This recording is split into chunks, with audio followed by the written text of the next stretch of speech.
आपको क्या लग रहा है? मुझे ये सुन के खुशी हो रही है। नहीं नहीं, आपको खुशी नहीं होगी, लेकिन मेरे अंदर जो सारा कुछ है, मैं मुनाफकत की यारी दोस्ती नहीं चला सकता। मैं मुनाफकत का रिश्ता क्या ही चलाऊंगा भाई। दरवाजा बंद करके मियाँ बीवी आपस में मसला हल कर लें कि मेरी बेगम मेरी माँ को परफ्यूम चोर कह रही है, मेरी सास मेरे बाप को कह रही है कि जूते जितनी औकात है, जुबान इसके हलक से खींच लेता जब इसने कहा था ना नहीद आ रही है घर, तेरी क्लास फेलो नहीं है, मेरी माँ है।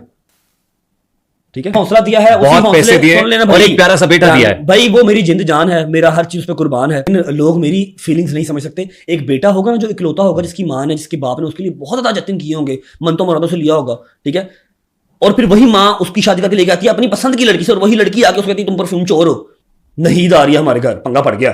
किनको बता रहे हैं? फैंस को। ये कह रहा है ना कि मैं फिर वो लीक करूंगा, कर लीक। सिर्फ अल्लाह का शुक्र अदा करे कि मैं इसके सामने नहीं आया। मैं इसकी जुबान इसकी हलक से खींचता। खान भाई, मैं अपने दिल के अंदर ये बातें रख के ये रिश्ता नहीं निभा सकता। सिक्योरिटी गार्ड की नौकरियां की, कपड़े सिलाई किए, मैंने ऑफिस बॉय के काम किए, वो सारा कुछ भूल के मैं 1 साल पहले की शादी देख लूं हुई थी, मेरा मुंह ना खुलवाए तो बहुत अच्छी बात है, वरना आपकी माँ के घर बैठे मैंने पैसे भी जमाए हैं, हर चीज। भाई सुन लेना, लेट मी कंप्लीट। मेरे अंदर की भी भड़ास मैं कभी बोला नहीं, ठीक है।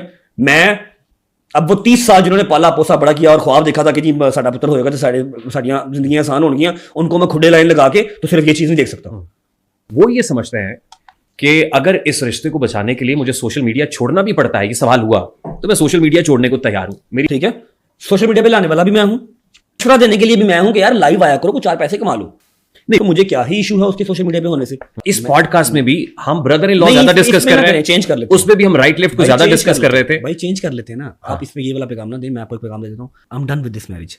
ठीक है, इतना काफी है। आपको क्या लग रहा है? मुझे ये सुन के खुशी हो रही है। नहीं नहीं, आपको खुशी नहीं होगी, लेकिन मेरे अंदर जो सारा कुछ है, मैं मुनाफकत की यारी दोस्ती नहीं चला सकता। मैं मुनाफकत का रिश्ता क्या ही चलाऊंगा भाई। ठीक है, लेकिन अगर आप कहें कि मैं इस शादी को इस तरह से लेके चल लूं कि मेरी बेगम मेरी माँ को परफ्यूम चोर कह रही है, मेरी सास मेरे बाप को कह रही है कि जूते जितनी औकात है, मेरा जो ब्रदर इन लॉ है वो कह रहा है ओए पंगा पड़ गया, नहीद आ रही है, भाई खुदा की कसम मुझे पता है कि मैंने कौन सा पत्थर को अपने ऊपर रख के तो खुद को कंट्रोल किया था, वरना मैं इसकी जुबान इसके हलक से खींच लेता जब इसने कहा था ना नहीद आ रही है घर, तेरी क्लास फेलो नहीं है, मेरी माँ है। अल्लाह ताला ने आपको बड़ी इज्जत दी है, अल्लाह ताला ने मुझे इज्जत दी बहुत है, मुझे बहुत हौसला दिया है, बहुत पैसे दिए और एक प्यारा सा बेटा दिया है। भाई वो मेरी जिंद जान है, मेरा हर चीज पे कुर्बान है। ठीक है, और आगे हालात वाकयात ही इस चीज को जो है ना वो जस्टिफाई करेंगे कि वो मेरे पास रहेगा या माँ के पास रहेगा। उसके बाद ये कि जो कुछ भी मेरे पास है, चाहे 1 है, चाहे 1 करोड़ है, चाहे 1 अरब है, वो उसी का है मेरे पास। लोग मुझसे क्या एक्सपेक्ट कर रहे हैं भाई? प्लीज रजब भाई को मदद। आप सही कह रहे हैं, लेकिन लोग मेरी फीलिंग्स नहीं समझ सकते। एक बेटा होगा ना जो इकलौता होगा, जिसकी माँ ने जिसके बाप ने उसके लिए बहुत ज्यादा जतन किए होंगे, मन तो मुरादों से लिया होगा, ठीक है, और फिर वही माँ उसकी शादी करके लेके आती है अपनी पसंद की लड़की से, और वही लड़की आके उसको कहती है तुम परफ्यूम चोर हो। उसकी सास कह रही है कि तुम्हारा तो बाप की औकात ही कोई नहीं है। उसका भाई जो है वो कह रहा है मैं लेके आया था, जो एजुकेटेड फैमिली है, छोटी फैमिली है, खुश रहेंगे जितनी की मेरी है उतनी उसकी है। ठीक है, उसका भाई कह रहा है कि जी नहीद आ रही है हमारे घर, पंगा पड़ गया। किनको बता रहे हैं? फैंस को, एडिटर्स को। करो लीक। ये कह रहा है ना कि मैं फिर वो लीक करूंगा, कर लीक। ये सिर्फ अल्लाह का शुक्र अदा करे कि मैं इसके सामने नहीं आया। मैं इसकी जुबान इसकी हलक से खींचता, जो लफ्ज़ से मेरी माँ के लिए यूज किया ना नहीद आ रही है। दूसरी तो चलो जो उन्होंने कहा मेरे बाप की औकात नहीं है, वो भी मेरी माँ ही है। गलत कहा भाई, वो गलत कहा ना, गलत कहा, वो जस्टिफाइड नहीं है। रेहान भाई, बिस्मिल्लाहिर्रहमानिर्रहीम, अस्सलाम वालेकुम नाज़रीन। आज रेहान तारक के लाइव प्रोकास्ट में रेहान तारक ने कुछ रजब भट्ट की ज़िंदगी के मुतालिक सवालात पूछे, तो उनका जवाब रजब भट्ट ने आगे से क्या दिया, और आगे से रेहान तारक ने उनसे और क्या सवालात पूछे। रेहान तारक ने पूछा कि आपने अपनी बीवी को क्यों छोड़ा, उससे क्या गलती हुई कि आपने उसको सीधा डाइवोर्स दे दी। इस पर बात करते हुए रेहान तारक ने मजीद रजब भट्ट से और सवालात पूछे, उनका जवाब रजब भट्ट ने क्या दिया। आए पहले वीडियो देखें, फिर इस पर हम तफसील से बात करते हैं। मैं अपने दिल के अंदर ये बातें रख के ये रिश्ता नहीं निभा सकता। मेरी अभी सिर्फ 30 साल एज है, उसकी 27-28 साल एज है, 28 साल एज है उसकी भी। ना मेरी कोई मजबूरी है ना उसकी मजबूरी है। आपके बहुत सारे फैंस बहुत दुखी होंगे, मुझे अनसब्सक्राइब कर दें, मुझे ना देखा करें। ठीक है, पता क्या बात है, अगर आप कहें कि जी जिसने 28, 29, 30 साल का बेटा बड़ा किया, पैदा किया, मजदूरियां की, सिक्योरिटी गार्ड की नौकरियां की, कपड़े सिलाई किए, मैंने ऑफिस बॉय के काम किए, वो सारा कुछ भूल के मैं 1 साल पहले की शादी देख लूं, ठीक है, और उस शादी में रहा भी ऐसा रहा मेरे घर सिर्फ 1 महीना ही हो, 1.5 साल की शादी में सिर्फ 1 महीना मेरे घर रहे हो, वरना आपकी माँ के घर बैठे हो, मैंने पैसे भी जमाए हैं, हर चीज। ये भाई सुन लेना, लेट मी कंप्लीट। मेरे अंदर की भी भड़ास मैं कभी बोला नहीं, ठीक है, हर चीज आपकी पूरी की है वहां पर बैठ के भी। 20-20 सूट आपके 1 महीने के अंदर आए हुए हैं और डिजाइनर्स आए हुए हैं। मैं अब वो 30 साल जिन्होंने पाला पोसा बड़ा किया और ख्वाब देखा था कि जी साडा पुत्र होएगा तो साड़ियाँ जिंदगियां आसान होंगी, उनको मैं खुडे लाइन लगा के तो सिर्फ ये चीज नहीं देख सकता हूँ। ट्रू। मुझे याद है पूरे टाइम कराची कोर्ट पेशी के बाद आपने कहा था आके ले जाऊंगा मैं अपने बच्चे को भी और जी मैसेज को भी ले जी, जाऊंगा। तब आप मुझे ये गए? मैसेज नहीं आए थे भाई। मैं उस रात किया था, मैं कीमान के साथ आधा घंटा रहा, मैंने व्लॉग किया, ठीक है। मैंने इनके मामू को भी कहा, मुझे इनके मामू ने कहा पुत्र तेरी जिम्मेदारी है, जो तू मर्जी ले जाएंगे। मैं कहा जी मैं जा रहा हूँ सुबह कोर्ट, मैं जैसे ही आऊँगा मैं ले जाऊँगा, ठीक है। मैं कोर्ट गया हूँ, To come close. मैं कराची वापस आया हूँ, नीचे आए हैं ये लोग मिले हैं। जब ये लोग आए हैं इन्होंने तब वीडियो बना के भेजी है ग्रुप के अंदर। जब ये 4 बजे रात को निकले इन्होंने तब वीडियो बना के भेजी ग्रुप के अंदर। मेरे पास इसके भी एविडेंसेस हैं, एडिटर्स को दिया है कि देख लो ईमान आई थी, रही नहीं। इनके लिए सिर्फ सोशल मीडिया पे जिंदगी रह गई थी।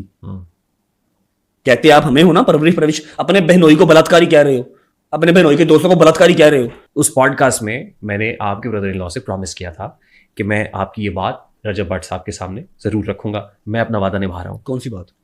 वो ये समझते हैं कि अगर इस रिश्ते को बचाने के लिए मुझे सोशल मीडिया छोड़ना भी पड़ता है, कि सवाल हुआ, तो मैं सोशल मीडिया छोड़ने को तैयार हूं। मेरी बहन का घर अगर मेरे सोशल मीडिया को तर्क करके, मेरी जबान बंद करके किसी भी तरीके से बचता है, I am ready for it. Social मुझे मीडिया बहुत खुशी भी थी इस बात। हाँ बहुत अच्छी बात मैंने है। कहा जी आपका ये पैगाम सुनने के मैं लिहाज से पहुंचाऊंगा। बहुत अच्छी है। सोशल मीडिया पे लाने वाला भी मैं हूं, इनको पढ़ी लिखी फैमिली बताने वाला भी मैं हूं, अपने आप को जाहिल कहने वाला भी मैं हूं, इसको मशवरा देने के लिए भी मैं हूं कि यार लाइव आया करो, कुछ 4 पैसे कमा लो। मैं ही हूं, तो मुझे क्या ही इशू है उसके सोशल मीडिया पे होने से, रहे मेरी तरफ से, मुझे कोई मसला नहीं है। लेकिन ये टोपियां, ये अब कल इन्होंने लाइव की, फिर रेहान भाई ये बात इस बार ये लास्ट टॉपिक प्लीज खत्म है यहाँ से, इस टॉपिक क्लोज कर दें। ठीक। कल लाइव किया भाई मेरी ने, पूरी लाइव में कह के कि जी हाँ जी सुलह करनी है बताएं, मैं जहाँ कहते हैं आ जाता हूँ, मैं नीचे बैठ के मार खा लेता हूँ, मैं ये कर लेता हूँ, मैं वो कर लेता हूँ। ये ड्रामेबाजी हमें अच्छी से नजर आ रही है और बीच में आप बार बार म्यूट कर रहे हैं, क्योंकि यहाँ से जो है वो वालिदा मोहतरमा आपको इंडिकेशंस दे रही हैं, अब ये कहो, यहाँ से ईमान इंडिकेशंस दे रही है, अब ये कहो, अब ये कहो, म्यूट कर रहे हैं बाहर जा रहे हैं, म्यूट कर रहे हैं बाहर जा रहे हैं। अब नॉर्मल बंदे को भी नजर आ रहा है कि तुम्हारी अपनी जुबान नहीं बोल रही, ठीक है। सारी बात आप करके कि जी मैं नीचे बैठ जाता हूँ, मैं माफी मांग लेता हूँ, फिर एंड पे आप कह रहे हैं कि जी आप सिंपथियां ले रहे हैं। और वैसे भी अब तू नीचे बैठ जा, तू माफी मांग ले, मेरी जैसा कोई लड़ाई नहीं है, मेरी जैसा कोई सुलह नहीं है। जब मैंने कह दिया था वहां पर बैठ के 35,000 बंदे के सामने कि जिसने 2 दरवाजे रखने हैं, मेरा दरवाजा उसके लिए बंद है, तो मेरा दरवाजा बंद है भाई। आपके ब्रदर इन लॉ ने ये भी कहा enough is enough. Last warning, अगर ये मुझे कह रहा है, ऐसी चीज, देखिए सुने लास्ट वार्निंग, अगर इसके बाद कोई ऐसी चीज मंजरे आम पे आई, झूठी बना के आई या कोई आई, तो फिर मैंने सच्ची चीजें निकालनी शुरू कर देनी है और मुझे फिर रोक कोई नहीं सकता। अभी भी खामोशी रखी है, आगे भी खामोशी रखूंगा। आज के बाद अगर किसी ने ये हरकत की तो फिर मैं ऐसी ऐसी चीज निकालूंगा ना, ऐसी ऐसी चीज कि लग समझ जाएगी सबको, थर्ड पर्सन को भी लग जाएगी और बाकी सबको भी लग जाएगी। मेरे एआई जनरेटेड वॉइस नोट्स और चैट्स क्यों लीक की जा रही? वो एआई है तो उसके ऊपर केस कर दे। एआई के ऊपर तो एनसीसीआई बहुत ज्यादा स्ट्रिक्ट है। जब आप वो करेंगे केस तो उसके पास भी कुछ ना कुछ होगा, वो फिर निकाल के रख देगा स्क्रीन रिकॉर्डिंग कि ये ले भाई, ये आपके वॉइस मैसेज जाके क्लिक करें तो आपकी प्रोफाइल आईडी भी खुलती है। स्क्रीन रिकॉर्डिंग्स एआई नहीं होती, फॉरेंसिक कर लेना जाके, क्यों नहीं करते? आपने वीडियो देखी कि रजब भट्ट ने बिल्कुल ठीक कहा कि जब उसकी बीवी ने उसके माँ बाप को चोर कहना शुरू कर दिया तो फिर रजब भट्ट और क्या करता। रजब भट्ट ने बिल्कुल ठीक किया। उसकी बीवी रजब भट्ट की माँ को चोर कह रही थी और उसके बाप को भी। तो नाज़रीन आप इस बारे में क्या करना चाहेंगे? अपनी राय का इज़हार कमेंट सेक्शन में ज़रूर करें। नेक्स्ट वीडियो तक मुझे दें इजाज़त। अल्लाह हाफिज़।